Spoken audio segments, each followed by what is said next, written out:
Big breaking news Nabanna থেকে এইমাত্র ঘোষণা অসংখ্য শূন্য পদে হোমগার্ড নিয়োগ করতে চলেছে Kolkata. Hello guys everyone and welcome back to my channel. তো আমরা সুজিত দিশে তোমার সুজিত ব্লগস করো নমস্কার। আশা করি তোমরা সবাই ভালো আছো, আমি খুব ভালো আছি। তো আজকের ভিডিওটা হতে চলেছে অনেকেই ইন্টারেস্টিং, কারণ কি অনেক ভিউয়ার্সদের কমেন্ট এসেছিল দাদা হোমগার্ডে কবে ভ্যাকান্সি ছাড়বে। তো আজকে ভিডিওটা এই হোমগার্ড রিলেটেড নিয়ে, ঠিক আছে? তো অসংখ্য শূন্য পদে হোমগার্ড নিয়োগ করতে চলেছে কলকাতা পুলিশ। তো জেনে নিন কবে থেকে আবেদন শুরু আর কীভাবে আবেদন করতে হবে, সেটা আপনাদের আজকে বিস্তারিতভাবে আলোচনা করবো, ঠিক আছে? তো আর আমার চ্যানেলে নতুন চ্যানেলকে সাবস্ক্রাইব করতে ভুলে সাবস্ক্রাইব বেল আইকনটা প্রেস করে নিন। চলুন বেশি কথা না বলে চলে যাবো ডাইরেক্ট টিভি স্ক্রিন। গাইস অনেক ভিউয়ারদের কমেন্ট এসেছিল যে দাদা কবে ভ্যাকান্সি আসবে। তো আজকে হোমগার্ড রিলেটেড মানে কীভাবে কী করতে হবে, যে কীভাবে তাদের আবেদন পদ্ধতি হবে আর কীভাবে কবে কত তারিখ থেকে শুরু হবে, সেটাই আপনাদের আজকে বিস্তারিতভাবে আলোচনা করব। আর কেউ একদম স্ক্রিপ্ট করবেন না, ভিডিওটা ফুল দেখবেন, ঠিক আছে? চলুন বেশি কথা না বলে চলে যায় direct TV screen.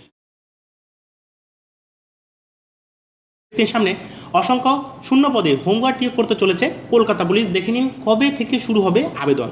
Home guard police recruitment শুধুমাত্র একটা সরকারি চাকরি পাওয়ার জন্য এখনও রাজ্যের প্রচুর বেকার যুবক যুবতীর দিনরাত্রি এক এক করে খেটে চলেছে, কিন্তু রাজ্য সরকারের চাকরি এখন যে অবস্থা এবং দুর্নীতি যেভাবে মাথা চারা দিয়ে উঠেছে রাজ্যের নিয়োগে, তার ফলে চাকরি পাওয়া মনোবল ভেঙে যাচ্ছে প্রয়াসী রাজ্যের বেকার যুবক যুবতীদের।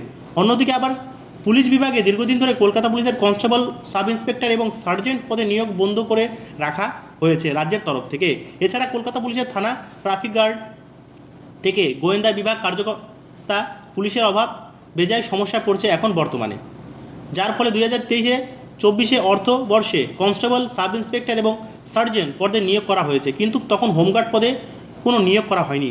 তাই এবার হোমগার্ড পদে অসংখ্য শূন্য পদে কর্মী নিয়োগের সিদ্ধান্ত নিল নবান্ন। দেখুন, হোমগার্ড পদের নিয়োগ হবে যোগ্য সিভিক ভলেন্টিয়ারদের। দেখুন, সূত্র মারফত পাওয়া খবর অনুযায়ী গত সোমবার অর্থাৎ 3/3/2025 তারিখে কলকাতার নবান্ন ভবন থেকে কলকাতা পুলিশের কমিশনারকে হোমগার্ড নিয়োগ সংক্রান্ত একটি ছাড়পত্র নোটিশ পাঠানো হয়েছে ইতিমধ্যেই। সেই নোটিশে উল্লেখিত করা হয়েছে আলোচিত সিদ্ধান্ত নেওয়া 500টি হোমগার্ড নিয়োগের ক্ষেত্রে 10% পদ কলকাতা পুলিশ ও রাজ্য পুলিশে কর্মরত সিভিক ভলেন্টিয়ারদের সংরক্ষণ করে রাখা হয়েছে। অর্থাৎ 10% বাদ দিলে 450টি শূন্য পদে পদনিয়োগ করা হবে রাজ্যের বেকার যুবক যুবতীদের, যার ফলে এই নিয়োগ প্রক্রিয়া একদিকে যেমন রাজ্যের সমস্ত বেকার যুবক যুবতীর চাকরি প্রার্থীদের কাছে আশার আলো এনেছে, ঠিক তেমনি সিভিক ভলেন্টিয়ারদের কাছেও আরও উচ্চতর পদে চাকরি করার একটা দুর্দান্ত সুযোগ হয়ে এসেছে। কলকাতা পুলিশ তৎপর হয়ে রয়েছে এই নিয়োগ প্রক্রিয়া নিয়ে। নবান্ন তরফে ছাড়পত্র মিলতেই হোমগার্ড নিয়োগের জন্য কলকাতা পুলিশ কমিশনার মনোজ ভার্মা ইতিমধ্যে একটি এনরোলমেন্ট কমিটি করতে চেয়েছে। সেখানে যোগ্য প্রার্থী 60 নম্বরে একটি লিখিত পরীক্ষা বসতে হবে।